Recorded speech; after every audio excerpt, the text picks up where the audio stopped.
मुझको पहचानो, मेरे दर्द का अंदाज़ा करो, कभी जो मुझसे किया याद वही वादा करो। मुझको पहचानो, मेरे दर्द का अंदाज़ा करो। हैरत सीतापुरी के इस गीत के बोल जितने गहरे हैं, उतनी ही गहरी थी उस अदाकारा की आंखें जिन पर यह फिल्म आया गया था। सफ़ेद कपड़ों की शौकीन, काले बालों वाली गोरी लड़की जो अदाकारा भी थी, डायरेक्टर भी थी, राइटर भी थी और एक मशहूर होस्ट भी। वो अदाकारा जिनका नाम देश के कई नामचीन लोगों के साथ जुड़ा, एक नहीं कई बार टूटा दिल। दौलत, शोहरत, रूप, रंग, रुतबा सब कुछ होते हुए भी अकेली रह गईं। जी हाँ, आज की हमारी बैक कैमरा स्टोरी की हीरोइन है सिमी ग्रेवाल, यानी सिमी ग्रेवाल। सिमी का जन्म 17 अक्टूबर 1947 को पंजाब के जालंधर में हुआ था। माँ का नाम दर्शी था और पिता JS ग्रेवाल सेना में ब्रिगेडियर थे।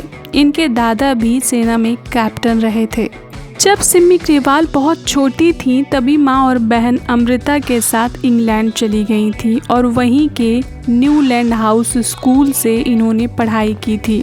सिमी फर्राटेदार अंग्रेजी बोलती थीं और काफ़ी बोल्ड थीं। इसका यही कारण था कि इनका पालन पोषण इंग्लैंड में हुआ था।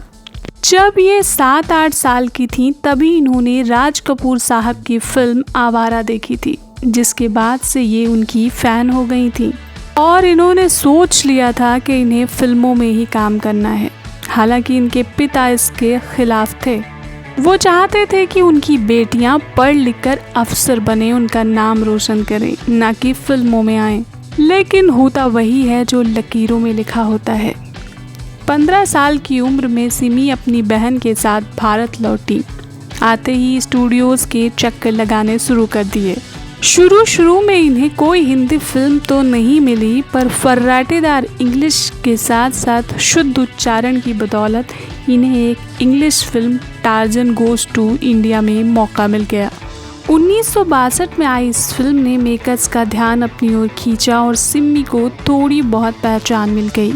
उसी दौरान मशहूर डायरेक्टर महबूब खान एक फिल्म सन ऑफ इंडिया बना रहे थे और टार्जन में सिमी के अभिनय से प्रभावित होने के कारण उन्होंने इस फिल्म में उन्हें लीड रोल दिया। बदकिस्मती से ये फिल्म फ्लॉप रही। इसके बाद सिमी कुछ छोटे मोटे प्रोजेक्ट्स में नजर आईं, पर बात नहीं बन रही थी। और फिर 1965 में देवानंद के साथ 3 देवियाँ फिल्म में नजर आईं सिमी, और इस फिल्म से इन्हें खूब शोहरत मिली। उसके बाद ये राज कपूर के ड्रीम प्रोजेक्ट यानी मेरा नाम जोकर में मिस मैरी के रूप में नजर आईं, जिसमें इनको खूब पसंद किया गया। साथ ही साथ राज कपूर के साथ काम करने का इनका सपना भी पूरा हो गया। हालांकि इस फिल्म में अपनी अदायगी के साथ साथ बोल्ड सीन्स की वजह से भी सिमी ने लोगों को आकर्षित किया। लेकिन 1972 में आए फिल्म सिद्धार्थ ने तहलका मचा दिया, क्योंकि इसमें बेहद बोल्ड सीन्स दिए थे सिमी ग्रेवाल ने, जो कि उस समय के लिए बहुत बड़ी बात थी और शायद यही वजह भी रही उस फिल्म के सफल होने की। इन्हीं सब के साथ बॉलीवुड की गलियों में सिमी एक जाना पहचाना नाम हो गई थी और इसके बाद अंदाज, नमक हराम, कभी कभी, चलते चलते, एहसास, कर्ज, हथकड़ी, लव एंड गॉड, रुखसत जैसी सफल फिल्मों में काम किया इन्होंने। और 1997 में इन्होंने एक टॉक शो भी स्टार्ट किया था, जिसके कारण भी इन्होंने खासी लोकप्रियता हासिल की थी। ये शो बेहद सफल रहा था और इसमें बड़ी बड़ी हस्तियों ने शिरकत की थी। लेकिन सिमी की फिल्मों की तरह ही इनका निजी जीवन भी चर्चा का विषय बना रहा लोगों के लिए, क्योंकि ये बेहद आज़ाद ख्याल की महिला थी। इन्होंने अपने टॉक शो में भी कई राज खोले थे अपनी लव लाइफ के बारे में। इसी शो के दौरान इन्होंने बताया था कि इनका पहला प्यार इनके लंदन के पड़ोसी रहे शत्रुसाल सिंह थे, जो कि जामनगर के महाराजा भी थे। लेकिन कुछ दिन बाद इनका रिश्ता उनके साथ टूट गया था और फिल्मों में आने के बाद इनका नाम राज कपूर साहब के साथ जुड़ा और फिल्मी मैगजीन्स ने प्राथमिकता से इनकी खबरें छापी। उसके बाद इनका बहुचर्चित रिलेशनशिप रहा उस वक्त के मशहूर भारतीय क्रिकेटर मंसूर अली खान पटौदी के साथ। बात तो शादी तक भी पहुंच गई थी, लेकिन इसी दौरान इनके बीच शर्मिला टैगोर आ गईं और इनके रिश्ते में दरार पड़ने लगी।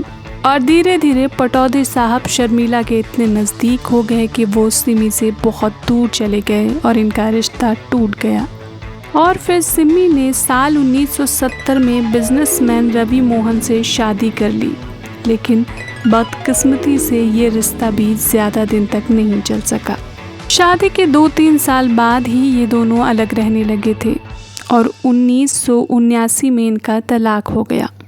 लेकिन सिमी ने अपने टॉक शो में एक और शख्स के साथ रिश्ता होने की बात कही थी जो कि बेहद ख़ास हैं।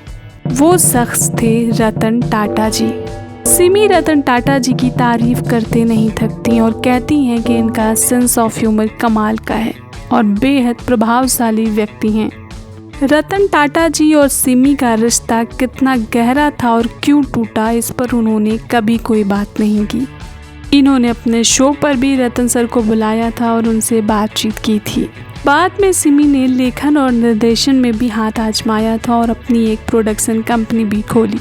अब आप में से बहुत सारे लोग उनके रिलेशनशिप्स को लेकर उन्हें जज करने की कोशिश करेंगे, लेकिन एक बार अपने जीवन में भी झांक कर देखिएगा कि ऐसी तमाम गलतियां आपसे भी हुई होंगी, जो कि उस उम्र उस दौर में गलतियां नहीं लगती बल्कि जज्बातों का एक तूफान होता है।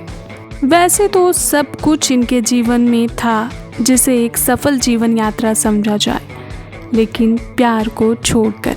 गौरतलब है कि सिमी जी पर उम्र का असर बहुत कम ही पड़ा और आज भी वो उतनी खूबसूरत और ग्लैमरस लगती हैं। तो दोस्तों, ये थी हमारी प्यारी सिमी ग्रेवाल जी की कहानी। अगर आप इनके बारे में कोई और इम्पोर्टेंट बात जानते हैं तो कमेंट सेक्शन में हमें ज़रूर बताएं।